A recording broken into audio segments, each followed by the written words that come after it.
Steve, how did you get talked into being a conductor again?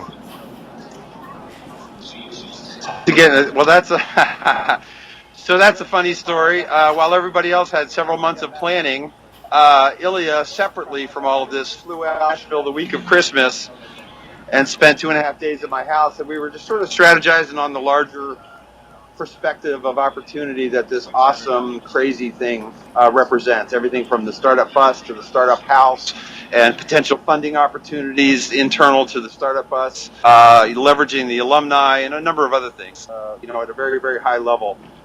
And during that time, I seriously made the mistake. Hey, Steve, flip the camera. Ilya out to drink. What's that? Oh, spin it around? Yeah, we want to see your ugly face. You want to see my ugly face? Yeah. But why?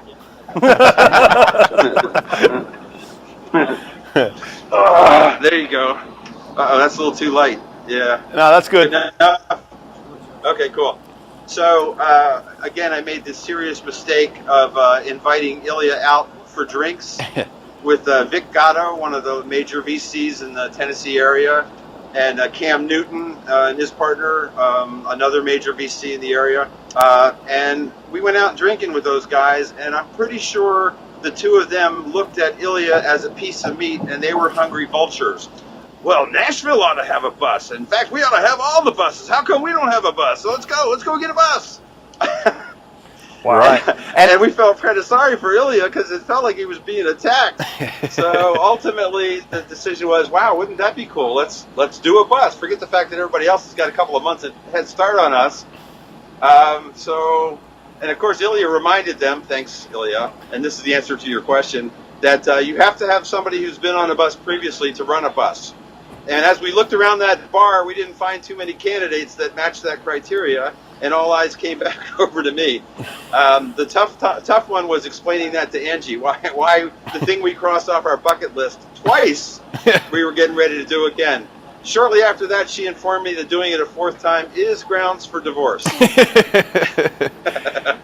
So actually, we'll wait and see next time. This trip in December, like Steve wanted me to come out to sort of see Nashville, and I was blown away with what's going on there. Like, I'd always wanted to go to Nashville just because of the history, the reputation it has as a music city. But there's so much going on in tech over there. And Vic, who's on the bus there, he started Jumpstart Foundry, and he's a VC.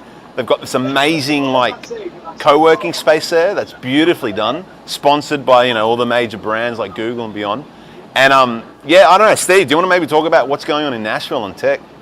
Oh, absolutely. Yeah, so as you know, as I get older, I spend more time just doing investing deals in the technology space, and my partners and I are very active in Florida. In fact, my primary residence is actually Fort Lauderdale up there. But what happened is we did an event. We ran this thing called the Memphis Pitch House last year at the Everywhere Else conference, and we threw a party. We, in conjunction with the conference, we said, we rented a 3,000 square foot townhouse and a 4-story terrace view, etc. Filled it with booze, filled it with munchies, and it said anybody that wants to pitch to investors that has a badge to this conference is welcome to that party. So we thought 40 or 50 people would show up. 400 people showed up, including the head of the entire Tennessee startup group representing the government and administrator of a $40 million fund, Vic Gatto, a large VC, other large VCs from Memphis, and a bunch of other folks. And what we saw was the caliber of companies that were pitching was most unexpected. We were actually blown away. And that was in Memphis. So then we leveraged the relationship that we had with those folks and started spending time in Nashville, which we were in Nashville 4 or 5 times a year anyway, but not for startup stuff. And then we got exposed to the EC, which is the Entrepreneurial Center, which is literally downtown BC, which has got to be the coolest environment. Imagine having an awesome high-tech accelerator startup resource right around the corner from that main street where all the bars are in Austin. That's kind of what it's like in Nashville. So I think maybe that's just part of the draw and incentive, but the EC down there, it's actually cool. It's up on a bluff overlooking the river right at downtown. It's a bunch of old trolley buildings that were converted, so they're quite historical. But what you have is probably the single best example of integration of government and local and private industry that I've seen in any area. And it almost made me feel a little jealous because I thought Florida was actually kicking ass.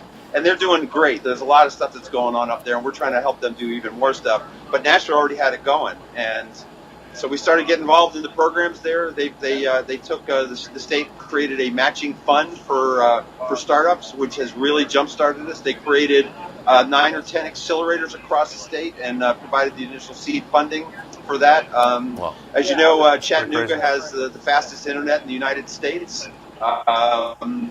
It's crazy, some of the cool stuff that they're going on that I in my backyard I didn't realize it, let alone the rest of the world. So the more I got involved in it, the more information that we saw, the more we loved it. And last May we got a house out on the Old Hickory Lake right outside of downtown Nashville. My wife and I, it's me, my wife, and a little dog, and it is basically a gigantic startup resource house. It's like 6,800 square feet on the lake for me, my wife, and the dog. But it's mostly, as Ilya will attest, it's mostly big screens and work areas, so that when we have a pitch session or something else like that, it really is it's ideal. But the folks are all great to work with. You've also got that southern charm, the environment, food, and everything else. But you've got people out there looking to support the startup ecosystem, looking to deploy capital. It's also one of the largest, healthcare-centric focus areas. That's the way it's been for a while. But we're seeing a lot of interesting technology companies out of there. We had no problem finding caliber of folks that we wanted on this bus. The real trick for us was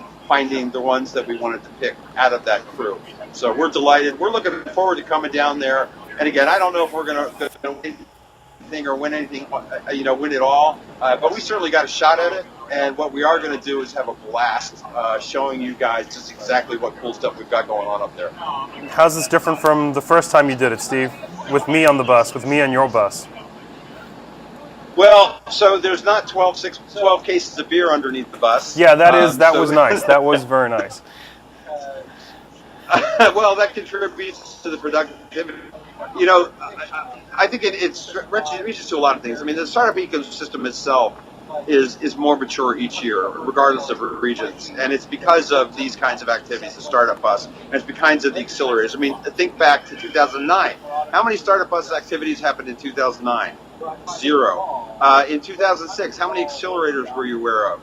Not many. And that of itself is changing. But it's also, the average American, he said startup, we went, oh, what's wrong? Car won't keep going? Was that a gas? That was their definition of startup. And that of itself is changing. But then more personally for us, having gone through it, having been on the bus as a participant, having been on the bus as a conductor, and going through, seeing, how the startup concept itself has evolved. The first bus, we were winging that shit, making it up as we went. It was crazy cool. And I think to some degree there's a little bit of that still going on. But there's also a better understanding of expectations. You've got folks that... So there's a little bit of a difference between... So what I do as an investor... You got 2 more minutes, Steve, before we have to cut out. Concepts. Okay, sounds good. As an investor, I'm looking for conveyance of the messaging of the opportunity so I can get my head around it. And that's certainly part of the Startup Bus, but the Startup Bus is equally execution. So you're trying to consolidate a 30-day or a 3-month or a 6-month experience related to startups into 72 hours. And it seems like an impossible task, but the folks that rise to that occasion... There goes the phone. The people that rise to that occasion don't drop the phones too often, but that was a classic. Junior, why did you have an accident, dude? Seriously, come on, man. Yeah, he probably just took the wheel and went like that. It's fun. What's different? Dude, show up in Texas. I'll show you what's different. Wow, that was intense. Oh, wow. And I pulled the thing out of it, so I'm talking to myself. What'd I miss? Junior, what'd I miss? You miss your crotch. Okay, well, no. Steve, thank you very much. That was awesome to hear, and I'm really excited that you brought this to Nashville, because this is exactly what makes me happy to see how Silicon Valley is being exported to places that you never would have thought there was technology, and it's guys like you that are making that happen, so thank you. Well, likewise, dude, so I look forward to seeing you again. Yeah, see you in a few days. Take care, Steve.